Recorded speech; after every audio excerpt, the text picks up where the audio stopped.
could demand there, Samir, still be the wild card for this year?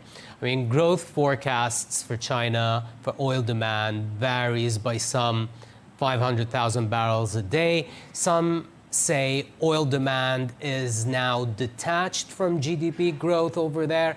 Others say that slower GDP growth, declining population, less construction activity, slower demand for Chinese industrial products abroad, all of these factors will eventually lead to slower oil demand in China.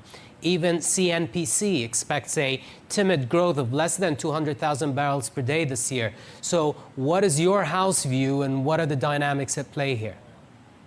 Look, we got to first think about terms. I mean, I think there's a lot of terminology going around about decoupling, and like we don't see decoupling per se. We still see a lot of growth in China. In fact, our growth estimates are about 4.8% GDP growth year on year. Now that is lower than last year's 5.2, and it's lower than the 5% target. But 4.8% is nothing to sneeze at.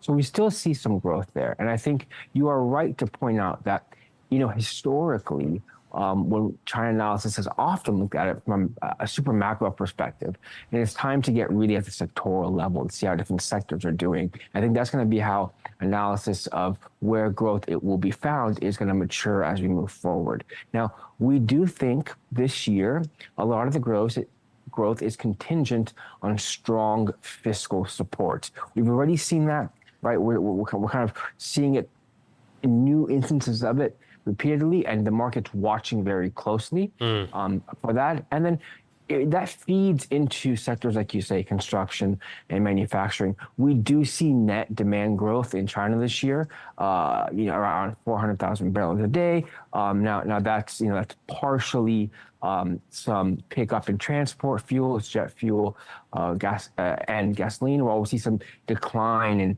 other fuels like diesel, but on net, especially given this drive into petrochemicals, we do see growth in China. But as you say, it's one of the biggest wild cards. The other big wild card is the U.S. What are we going to see out of U.S. production? And that's, these are two different sides of the market, and they're equally important to how everything shapes up.